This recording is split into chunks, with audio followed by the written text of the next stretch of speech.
क्या उत्तर प्रदेश की मौजूदा सरकार हिंदू विरोधी है? क्या कानपुर में शोभा यात्रा के दौरान मुसलमानों ने एक बार फिर से पत्थर फेंकने का काम किया? क्या शासन प्रशासन जानबूझ के ऐसा माहौल बना रहा जिससे हिंदू मुस्लिम विवाद हो सके? ये तमाम सवाल हैं जो इस समय बड़े बड़े हिंदू पॉलिटिशियंस पूछ रहे हैं, चाहे विश्व हिंदू परिषद हो, चाहे बजरंग दल हो, चाहे महावीर की सेना हो। अलग अलग संगठनों ने आवाज उठाई और इसके ऐसे सबूत निकल के सामने आए हैं जिसके बाद ये मामला क्लियर हो गया है कि आज के बाद आने वाले टाइम में कोई भी ऐसा त्यौहार है, वो चाहे हिंदू का हो, वो चाहे मुस्लिम का हो, बिना विवाद के नहीं हो सकता। दरअसल पूरा मामला क्या है आपको हम बड़े डिटेल में बताएंगे और ऐसी ऐसी खबरों को आपको बताएंगे जिसके बाद आपके दिमाग में एक सवाल आएगा कि क्या इस देश में कोई भी त्यौहार मनाना हो, चाहे बकरा ईद हो, चाहे ईद हो, चाहे रामनवमी हो, चाहे नवरात्रि हो, सुरक्षित नहीं रह गया। और जब ये सवाल आएगा तब आपके दिमाग में ख्याल आएगा कि इन सवालों का जवाब कौन देगा। नमस्कार, मेरा नाम है प्रखर राजपूत। आप चैनल देख रहे प्रखर ट्रू क्राइम को और इस चैनल में एक नई प्लेलिस्ट ऐड हुई है जिसका नाम है जवाब कौन देगा। दरअसल ये पूरी कहानी, पूरी घटना उत्तर प्रदेश के कानपुर की है। हम सभी जानते हैं कि कल रामनवमी थी और उसको लेके भारत के अलग अलग हिस्सों में जुलूस निकाला जाता है, शोभा यात्रा निकाली जाती है और ऐसी एक शोभा यात्रा, एक ऐसा ही जुलूस निकलना था कानपुर के रावतपुर से। इस शोभा यात्रा में बाकायदा लोग अच्छे अच्छे कपड़े पहन के आए थे। एक शोभा यात्रा निकलती, राम जी के नाम के गाने बजते, लोग डांस करते।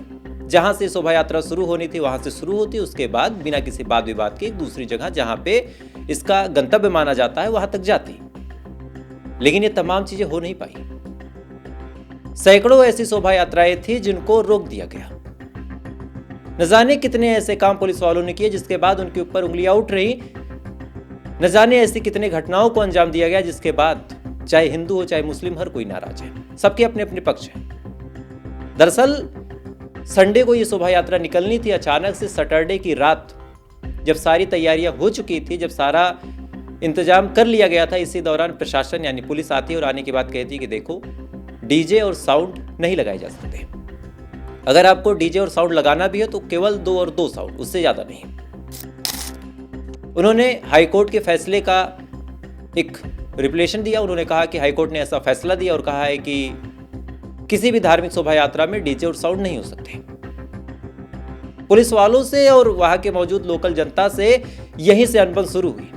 12 बजे तक कोई शोभा यात्रा निकली भी नहीं। लोगों ने प्रोटेस्ट करना शुरू किया और कहा कि अगर हम अपने एक दिन के त्योहार पे डीजे नहीं बजा सकते तो फिर हम ऐसी शोभा यात्रा नहीं निकालेंगे, हमारा विरोध है। बहरहाल काफी मान मनौवल हुई, काफी बीच बचाव किया गया। समाज के बड़े बड़े लोग आ गए। उन्होंने पुलिस और वहां की शोभा यात्रा समिति के बीच सामंजस्य बैठाया और कहा कि नहीं, आप लोग शोभा यात्रा निकालिए। इसके बावजूद भी 60 से 70 ऐसी कमेटियां थी जिन्होंने अपनी शोभा यात्रा कैंसिल कर दी। उन्होंने कहा कि जब डीजे नहीं, हम डांस नहीं कर सकते, हम उल्लास नहीं मना सकते, तो फिर हम शोभा यात्रा नहीं निकालेंगे। लेकिन कुछ ऐसी समिति थी जिन्होंने शोभा यात्रा निकाली, लेकिन अचानक से पुलिस की गाड़ियां आती है और आने के बाद जितने डीजे थे उनको बंद करवाने लगती है। अब जाहिर सी बात है, एक कोई भी समिति हो, शोभा यात्रा लेके निकली है, डीजे बजा रही हो, अचानक से पुलिस आएगी और आने के बाद अगर डीजे बंद करवाएगी तो वो लोग आक्रोशित होंगे। उन्होंने प्रोटेस्ट करना शुरू किया और उन्होंने नारे लगाने शुरू किए और इसी के दौरान एक जूता, आप सोच के देखिए, प्रोटेस्ट और धरने का भी एक रूप होता है। आप शांति से ये काम कर सकते हैं। इस समाज में, सोसाइटी में आप उग्र होकर कोई काम करते हैं, समाज, इस सोसाइटी में आप पुलिस वालों पे हमला करते हैं, किसी के ऊपर पत्थर फेंकते हैं, तो शायद इन चीजों का कोई स्थान नहीं है। लेकिन एक जूता, जिसका वीडियो भी मौजूद है, आपको स्क्रीन पे दिखाई भी दे रहा होगा कि एक जूता उड़ता हुआ एक पुलिस वाले के पास आता है, उसको लग जाता है। एक वर्दी की इज्जत होती है। लेकिन शायद इसी भीड़ में छुपा एक शख्स ये बात नहीं समझ पाया। उसके बाद पुलिस और आम जनता के बीच तनातनी होती है। इसके बाद जो आम जनता ने आरोप लगाए, ये आरोप भी काफी गंभीर है। तो प्रयास करूंगा कि हर एक आरोप के आपके सबूत और वीडियोस दिखाऊं। सबसे पहले आप स्क्रीन पे एक वीडियो देखिए और इस वीडियो में एक शख्स पुलिस द्वारा पकड़ा गया है और इस शख्स को पुलिस वाले खींच के गाड़ी की तरफ लेके जा रहे हैं। जो लोग वीडियो बना रहे तो बाकायदा आरोप लगाते हुए कह रहे हैं कि पुलिस बिना नंबर की एक नॉर्मल गाड़ी में इस आदमी को भर के लेके जा रही है। पहले हम सभी जानते हैं कि अगर पुलिस वालों को किसी को गिरफ्तार करना होता तो पुलिस की एक ऑफिशियल गाड़ी होती है, जीप होगी, सोमो होगी, बुलेरो होगी, स्कॉर्पियो होगी, लेकिन बाकायदा उस पर पुलिस लिखा होगा। उत्तर प्रदेश की है तो उत्तर प्रदेश पुलिस, किसी दूसरे राज्य की है तो वहां की पुलिस, या फिर अगर एसटीएफ है या फिर कोई और ऐसी संगठन है तो उस पर भी उत्तर प्रदेश सरकार या फिर कुछ ऐसा लिखा होगा। लेकिन वीडियो में हम क्लियर देख सकते हैं कि एक टाटा की नॉर्मल सी गाड़ी है, न नंबर प्लेट है, ना उस पर उत्तर प्रदेश पुलिस लिखा है, और जबरदस्ती उसमें आदमी को पकड़ के ठूसा जा रहा। वीडियो बनाने वाले ने बड़े साफ शब्दों में कहा है कि देखिए ये जो आदमी पकड़ रहा है ये कायदे से दरोगा भी नहीं है, ये ट्रेनिंग पे है और इसके दौरान भी इसको किसी ने भेज दिया कि जाओ वहां पे कार्रवाई करो।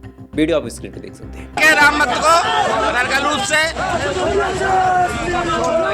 पुलिस जबरदस्ती किसी व्यक्ति को पकड़े हुए हैं। राम भक्तों का विरोध देखिए, ये नए अंडर ट्रेनिंग दरोगा, ये देखिए किसी भी तरीके कौन सी गाड़ी है, कोई गाड़ी नहीं है इनके पास, कोई वर्दी नहीं है, कोई ट्रूप से नहीं, कोई नंबर नहीं, कोई विरोध नहीं। राम भक्तों का विरोध, राम भक्तों का विरोध, गाड़ी पे कोई नंबर नहीं, आगे पीछे। इसके बाद थोड़ी ही देर में सोशल मीडिया पे एक दूसरा वीडियो वायरल हुआ जिसमें दावा किया गया, और खासकर ये दावा वहां के विश्व हिंदू परिषद के जो नेता हैं आशीष गुप्ता, उनके द्वारा यह दावा किया गया कि जब ये शोभा यात्रा मुस्लिम इलाके में पहुंची थी तो वहां पे एक दो पत्थर फेंके गए।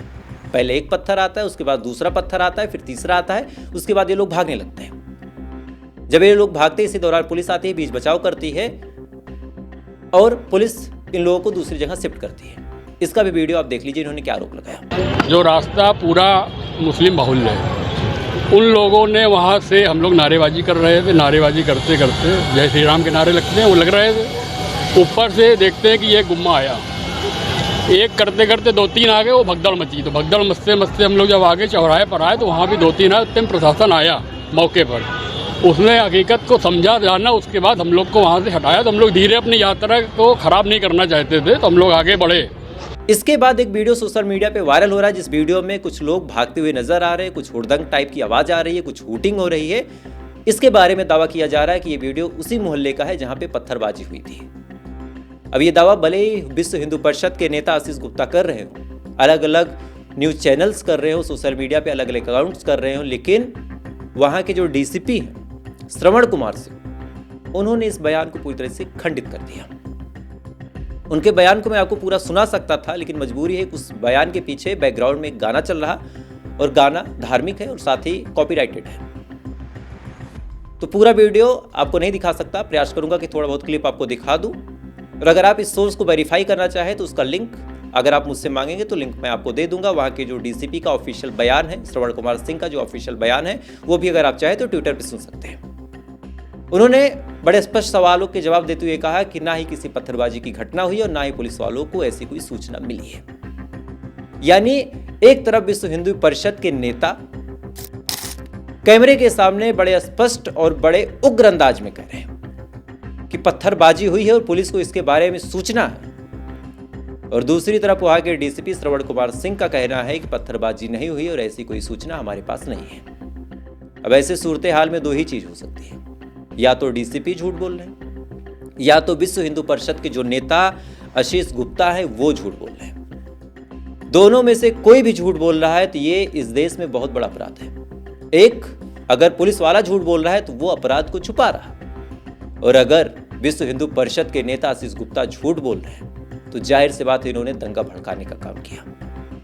अब कौन झूठ बोल रहा, कौन सही बोल रहा है, इसका जवाब कौन देगा। खैर ये तमाम चीजें चल ही रही थी, इसी दौरान मोबाइल फोन के कैमरे ऑन होते हैं।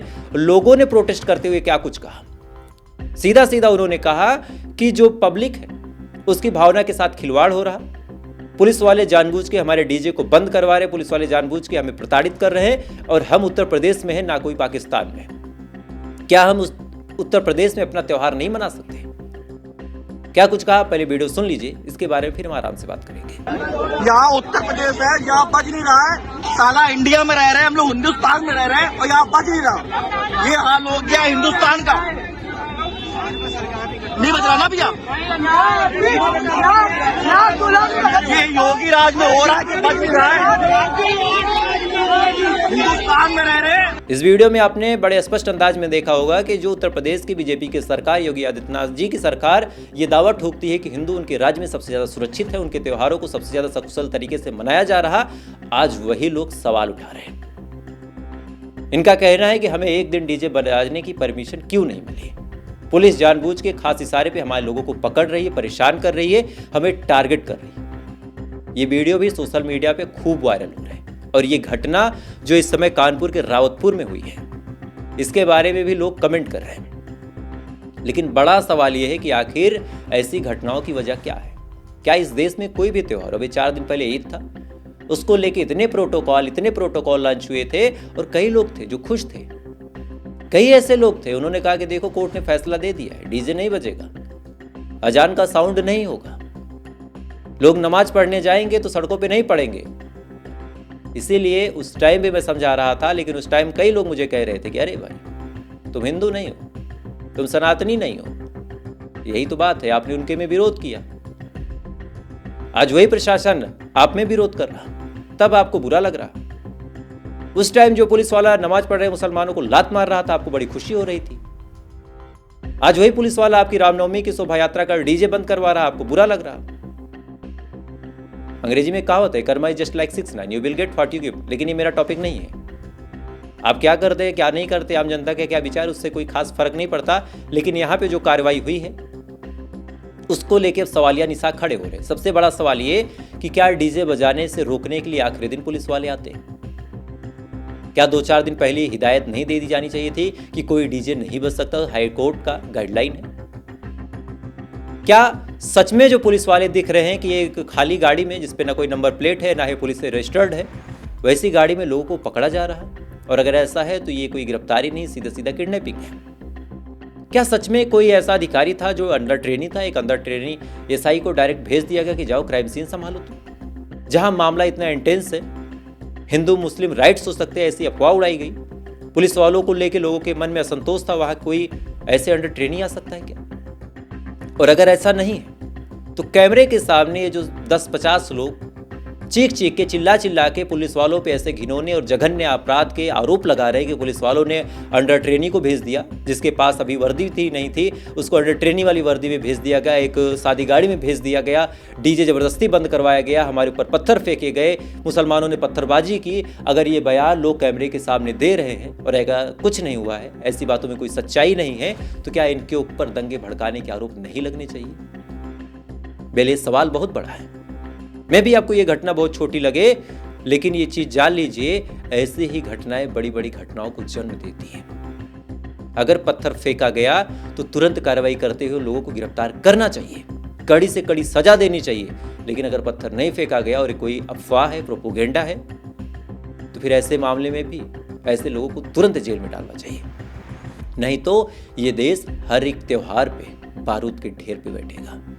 आज ईद, फिर रामनवमी, फिर होली, फिर बकरा ईद आएगी, फिर नवरात्रि आएगी, दुर्गा पूजा आएगा, फिर दीपावली आएगी, ऐसी चीजें चलती रहेगी। क्या हमारे पास अब यही रह गया है कि अगर हम कोई काम से छुट्टी लेके ये सोचे कि चलो होली दीपावली है, इसको हम अच्छे से मना सकें, तो मन में एक डर लगा रहेगा कि कहीं हमारे साथ कोई दंगा ना हो जाए, कहीं हमारी लिंचिंग ना हो जाए, हमें कोई मार ना दे। इसी देश की कल्पना हम लोग कर रहे थे। पहले सवाल बड़ा है, लेकिन इसका जवाब कौन देगा? खैर, आपकी क्या राय है कमेंट जरूर कीजिएगा और इस वीडियो को अपने दोस्तों से भी शेयर कीजिएगा, ताकि वो भी जाने कि इस देश में क्या चल रहा। बाकी आपकी मर्जी। तो थोड़ी देर बाद आपसे फिर मुलाकात होगी ऐसी किसी खबर के साथ। तब तक आप अच्छे रहिए, खुश रहिए, अपना ख्याल रखिए, अपने देश का ख्याल रखिए। जय हिंद, जय भारत।